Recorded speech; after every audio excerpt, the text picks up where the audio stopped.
Lecture du livre de Jonas.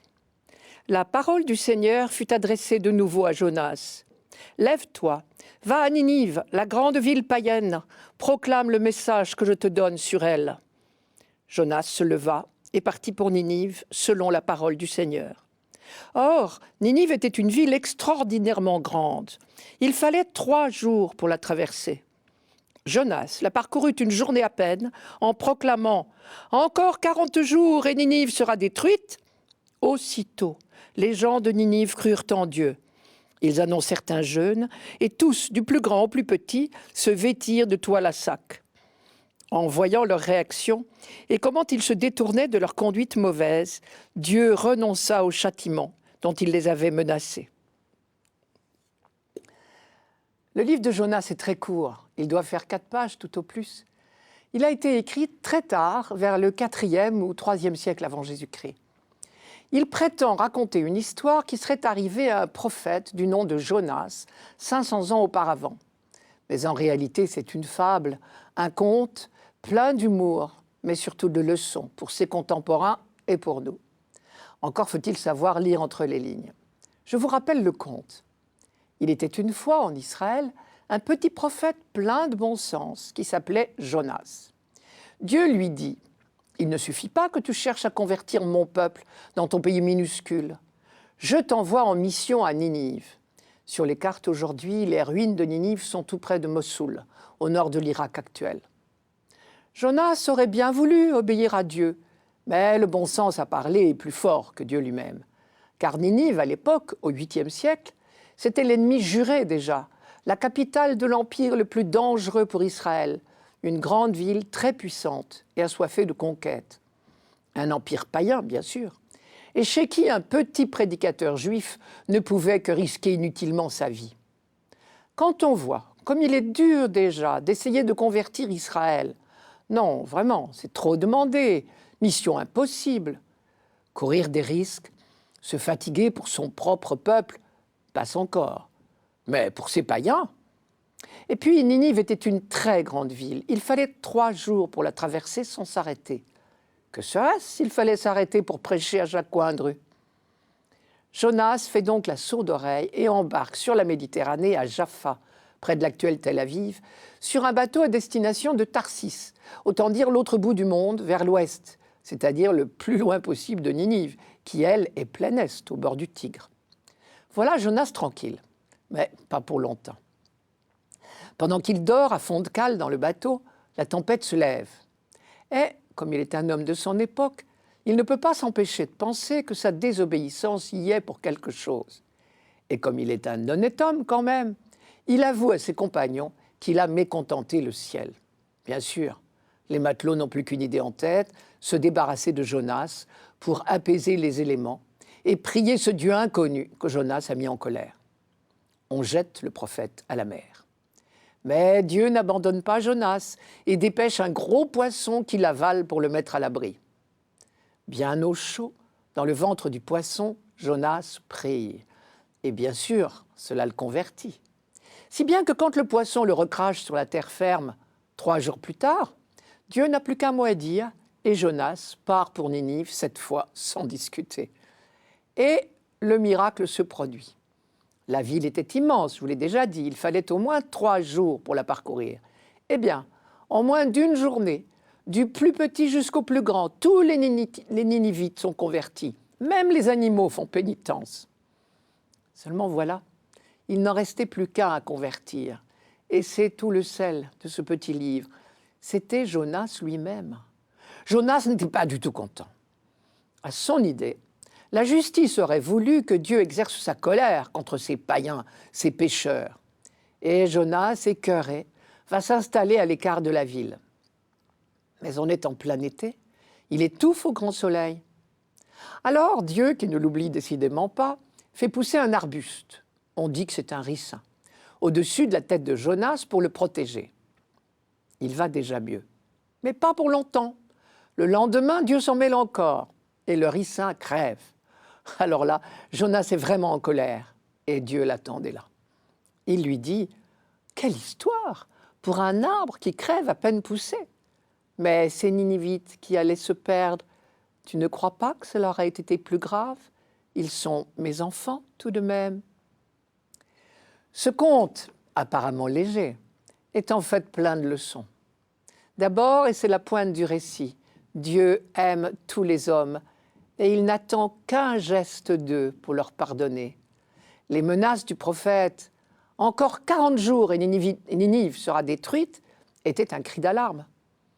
Quand la fable de Jonas a été écrite, l'Ancien Testament savait déjà très bien qu'on n'est jamais définitivement condamné, que Dieu pardonne toujours.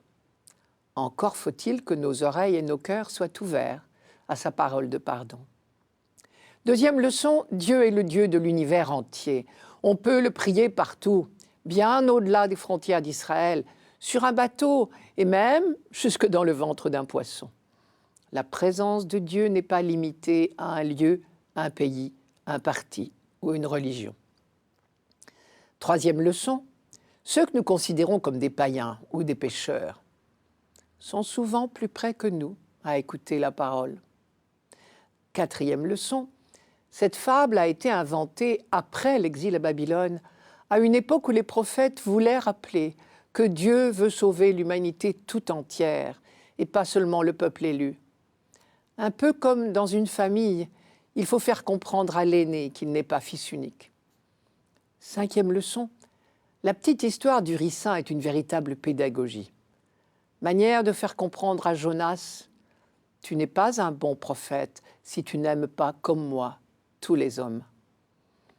Décidément, Dieu est plus grand que notre cœur.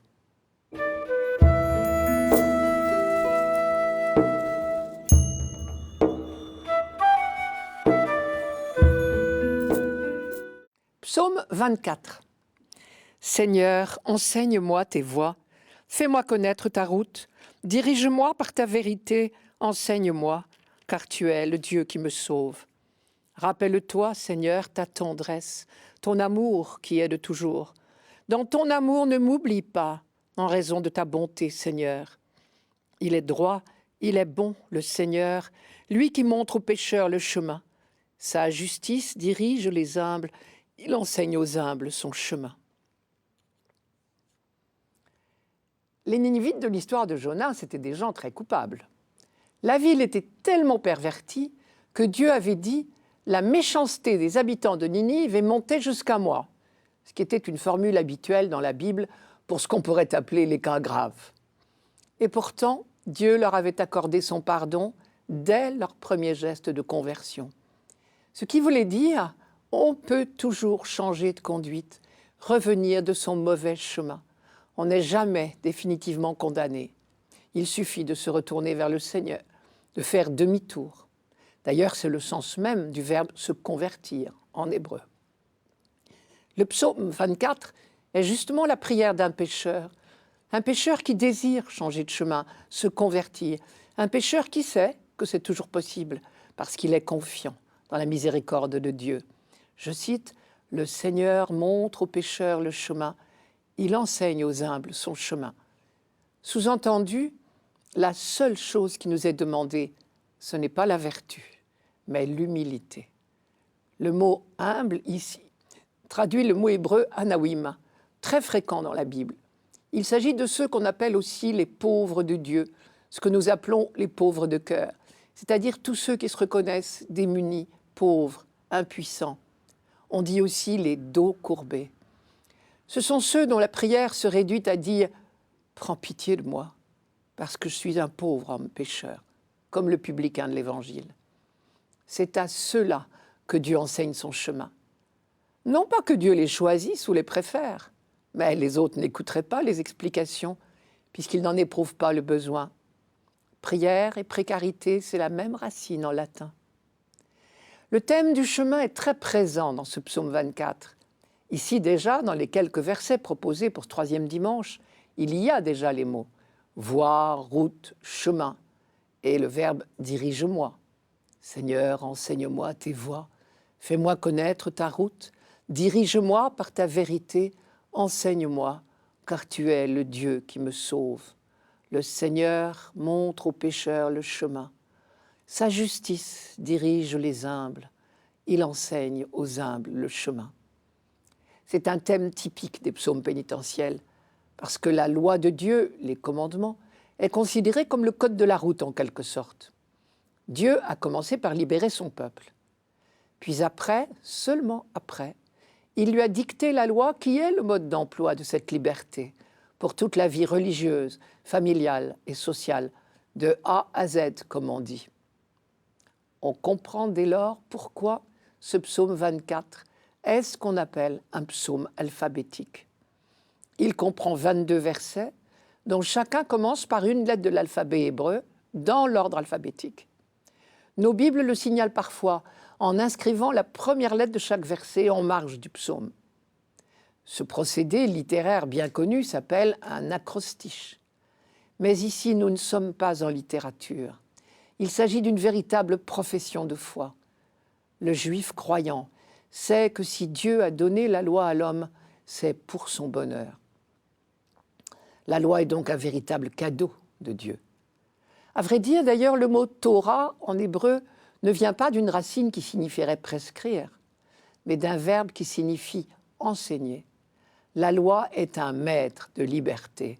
Elle enseigne la voie pour aller à Dieu. Seigneur, enseigne-moi tes voies, fais-moi connaître ta route. Dirige-moi par ta vérité, enseigne-moi, car tu es le Dieu qui me sauve. Au passage, ce psaume nous offre une série de variations sur le thème du souvenir et de l'oubli. Rappelle-toi, Seigneur, ta tendresse. Oublie les révoltes. Ne m'oublie pas. Au fond, on prie Dieu d'avoir une mémoire sélective, une sorte de filtre. Oublie les révoltes, les péchés de ma jeunesse. Mais au contraire, rappelle-toi, Seigneur, ta tendresse, ton amour qui est de toujours. C'est à la fois de l'audace et de l'humilité. L'audace que permet l'alliance. Car le pécheur qui parle ici, on le sait bien, n'est pas un individu, mais le peuple élu tout entier. Le « je » du psaume est un « je » collectif. Dieu a choisi ce peuple et l'a libéré. Et il s'est révélé à lui comme le Dieu de tendresse et de fidélité, lent à la colère et plein d'amour. Plus que la prière personnelle d'un individu isolé, ce psaume a certainement été composé pour des célébrations pénitentielles au Temple de Jérusalem. Face à cette alliance indéfectible de Dieu, le peuple, lui, sait bien qu'il a multiplié les infidélités. Et au milieu du psaume, au verset 11, il y a cette prière « Pardonne ma faute, elle est grande ». Mais puisque Dieu demeure celui qui aime et pardonne, on ose lui dire « Oublie mes révoltes, mais rappelle-toi ta tendresse ». C'est logique d'ailleurs. Quand on aime vraiment quelqu'un, c'est l'amour même qu'on lui porte qui permet de lui pardonner. Et si on ne pardonne pas, c'est qu'on n'aime pas vraiment. Enfin, ce psaume nous réserve encore une leçon. Ni dans les versets que nous lisons ce dimanche, ni dans le reste du psaume, il n'y a ce qu'on pourrait appeler un examen de conscience. Le centre de cette prière de pénitence, ce n'est pas notre péché, c'est Dieu et son œuvre de salut, de libération. Il n'est question que de lui. Tes voies, ta route, ta vérité, ta tendresse, ton amour. Elle est là déjà, la conversion, quand nous cessons de nous regarder nous-mêmes pour nous tourner vers Dieu.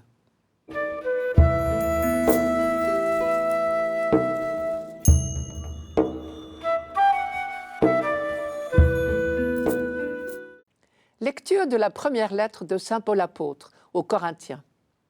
Frères, je dois vous le dire, le temps est limité.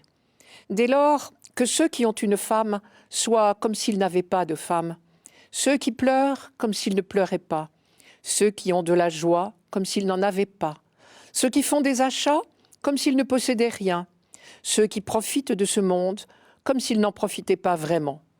Car il passe, ce monde tel que nous le voyons.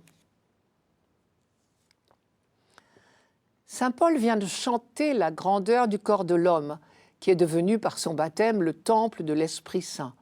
C'était notre lecture de dimanche dernier. Ce serait donc certainement un contresens de lire dans le passage d'aujourd'hui une dévalorisation du mariage, que ceux qui ont une femme soient comme s'ils n'avaient pas de femme. Pour comprendre cette phrase, il faut donc résolument chercher une autre explication. Le passage d'aujourd'hui est encadré par deux affirmations presque semblables.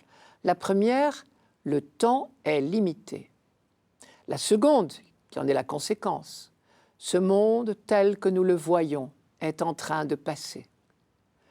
Le temps est limité. En fait, dans le texte grec, c'est un terme de navigation. Il faudrait traduire le temps à carguer ses voiles. L'image est suggestive. Quand un bateau parvient en vue du port, au terme de son voyage, il cargue ses voiles, c'est-à-dire qu'il les replie pour entrer dans le port. Paul se représente l'humanité comme un bateau au terme de son voyage. L'arrivée au port est imminente, c'est-à-dire à la fois proche et certaine. On pourrait dire, comme nos commentateurs sportifs, nous sommes sur la dernière ligne droite. On comprend bien alors la dernière phrase, qui en est la conséquence évidente. Si l'humanité est parvenue au terme de sa course, je cite, ce monde tel que nous le voyons est en train de passer. Nous sommes au seuil d'un monde nouveau. Celui qu'Isaïe nous promettait, voici que je vais créer des cieux nouveaux et une terre nouvelle.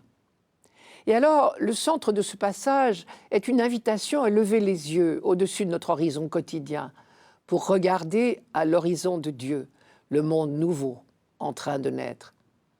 Ce n'est pas d'abord une leçon de morale, mais une invitation à se réjouir. La bonne nouvelle de l'imminence du royaume est la même pour tous, riches ou pauvres, mariés ou non. Ensuite, Paul cherche à rassurer ses lecteurs quant à leur manière de vivre. Il ne s'agit pas de quitter sa femme si on en a une, mais de vivre désormais toutes les réalités de notre vie quotidienne dans la perspective du monde nouveau. Une perspective à la fois proche et certaine. Qui dit perspective dit regard. C'est notre regard sur le monde qui change, et du coup, toute notre manière de vivre. Le monde présent et le monde à venir ne se succèdent pas uniquement comme deux phases distinctes de l'histoire. Il s'agit plutôt de deux manières de vivre les mêmes réalités. La manière païenne et la manière chrétienne. La manière d'Adam et la manière du Christ. C'est encore sous la plume de Paul un langage de liberté. Manière de dire que rien ne vous entrave, que rien ne vous retienne, ni votre état de vie, ni vos richesses, ni vos soucis, ni les événements heureux ou malheureux de votre vie. Une seule chose compte, le monde nouveau. Et toutes les réalités de notre existence révèlent alors leur grandeur. Elles sont la matière première du royaume. Il semble bien que dans leur correspondance avec Paul, les responsables de l'église de Corinthe l'avaient consulté sur des questions très pratiques et concrètes de la vie quotidienne, en particulier sur le mariage. La vie sexuelle est-elle compatible avec la sainteté, par exemple? Ou bien faut-il se marier? Et si on est marié, comment vivre ensemble? Paul ne donne pas de directive précise, mais la clé du comportement chrétien. Quel que soit notre état de vie, vivre en chrétien, c'est vivre les yeux fixés sur le royaume. Comme un coureur n'a de regard que sur le but, il ne regarde pas ses pieds. Paul s'adresse à différentes catégories de chrétiens, mariés et non mariés, heureux et malheureux, riches et pauvres, et il leur dit « Les uns et les autres n'ayez qu'un horizon, le royaume. Ceux qui ont une femme et ceux qui n'ont pas de femme, ceux qui pleurent et ceux qui ne pleurent pas, ceux qui sont heureux et ceux qui ne sont pas heureux, ceux qui font des achats et ceux qui ne possèdent rien, ceux qui tirent profit de ce monde et ceux qui n'en profitent pas. Tous vivez dans le monde présent à la manière du Christ. » Notre baptême ne nous engage pas à changer notre état de vie, mariage ou célibat par exemple, mais notre manière de le vivre. Comme disait Monseigneur Kofi, les chrétiens ne vivent pas une autre vie que la vie ordinaire. Ils vivent autrement la vie ordinaire. Tout cela est logique. Puisque nous sommes le levain dans la pâte, il ne faut certainement pas quitter la pâte dans laquelle nous avons été enfouis. Au contraire, toute situation peut être un lieu de révélation du royaume pour nous et pour les autres. C'est au cœur même de ce monde présent et des réalités quotidiennes, heureuses ou non, que l'Esprit poursuit son œuvre dans le monde et achève toute sanctification, comme le dit si bien la 4e prière eucharistique. Cette œuvre de l'Esprit est une fécondation qui transfigure la réalité et lui fait porter ses fruits. Des fruits que Paul décrit dans la lettre aux Galates, je vous les rappelle, amour, joie, paix, patience, bonté, bienveillance, foi, maîtrise de soi. Le plus beau commentaire de ce passage, en définitive, Paul lui-même nous le donne un peu plus loin dans cette même lettre aux Corinthiens. Je cite, « Soit que vous mangiez, soit que vous buviez, quoi que vous fassiez, faites tout pour la gloire de Dieu. »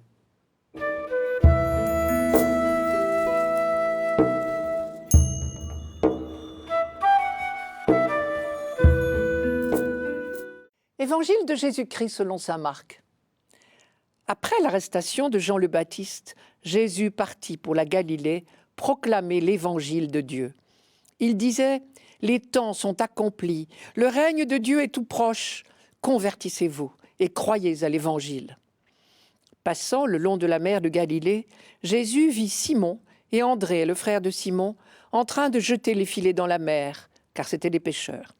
Il leur dit « Venez à ma suite, je vous ferai devenir pêcheurs d'hommes. » Aussitôt, laissant leurs filets, ils le suivirent.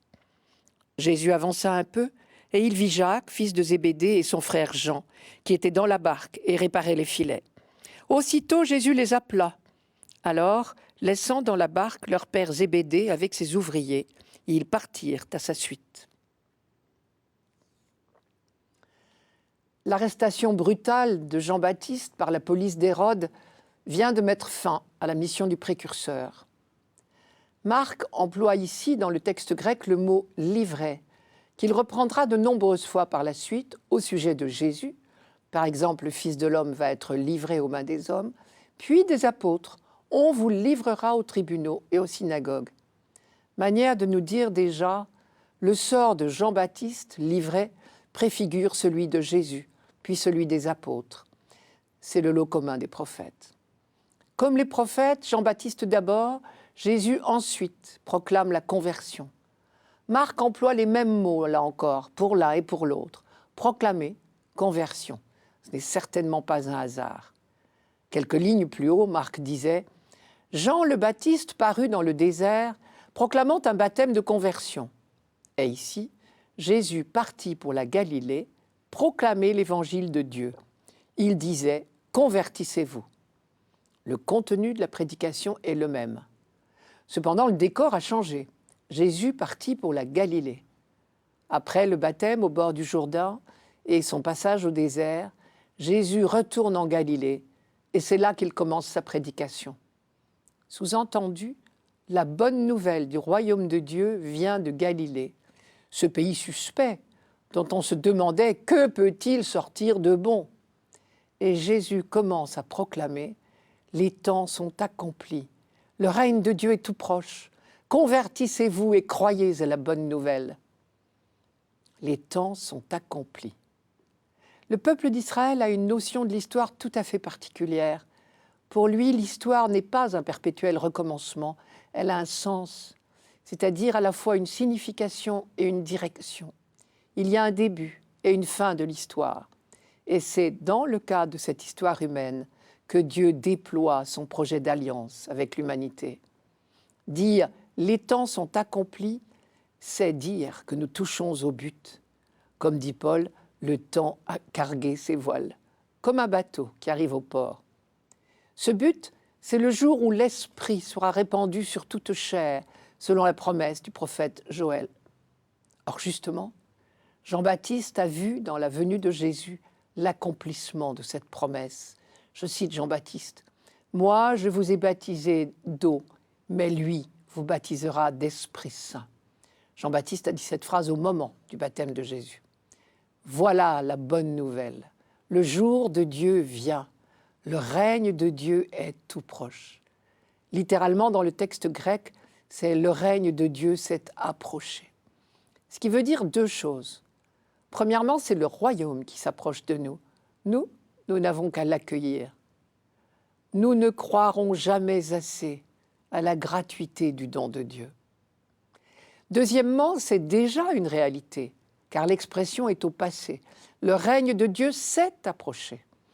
Au-dessus de Jésus, sortant des eaux du Jourdain, les cieux se sont déchirés. Le ciel communique de nouveau avec la terre. La conversion à laquelle Jésus nous invite consiste peut-être tout simplement à croire que ce don de Dieu est actuel et qu'il est gratuit. Et cela nous permet de comprendre l'expression « convertissez-vous et croyez à la bonne nouvelle ». En français, « et » veut dire « et en plus ». Mais en grec, le même mot « kai » peut signifier tantôt « en plus », comme en français, tantôt « c'est-à-dire ». Et je crois qu'ici, il faut comprendre « convertissez-vous », c'est-à-dire « croyez à la bonne nouvelle ». Se convertir, c'est croire à la bonne nouvelle, ou pour le dire autrement, c'est croire que la nouvelle est bonne, que Dieu est amour et pardon, que son amour est pour tous. Dans le même ordre d'idées, Paul dit dans sa deuxième lettre aux Corinthiens « Laissez-vous réconcilier avec Dieu », ce qui veut dire « croyez que son dessein est bienveillant ». Cessez de faire comme Adam qui croit que Dieu est mal intentionné. C'est bien le sens du mot « conversion » en hébreu, c'est-à-dire demi-tour. Convertissez-vous, cela veut dire retournez-vous. Si on se retourne, on verra Dieu tel qu'il est, c'est-à-dire le Dieu d'amour et de pardon. C'est bien la découverte du Fils prodigue. Quelques mots enfin sur l'appel des premiers disciples, Simon et André, Jacques et Jean. Comme dans toute vocation, il y a deux phases, l'appel et la réponse. Jésus passe, les voit, les appelle. L'initiative est de son côté. Pour les disciples, c'est bien le royaume qui s'approche et qui les appelle. Quant à la réponse, aussitôt, laissant là leur filet, ils le suivirent. Elle fait penser à celle d'Abraham, dont le livre de la Genèse dit tout simplement « Abraham partit, comme le Seigneur le lui avait dit ». Jésus leur dit « Venez derrière moi, je ferai de vous des pêcheurs d'hommes ». Il ne leur fait pas miroiter quelque chose pour eux-mêmes, mais pour les autres. Il les associe à son entreprise. Par là même, il leur dit quelque chose de sa propre mission, repêcher les hommes. Comme il le dit lui-même dans l'évangile de Jean, « Je suis venu pour que les hommes aient la vie et qu'ils l'aient en abondance ».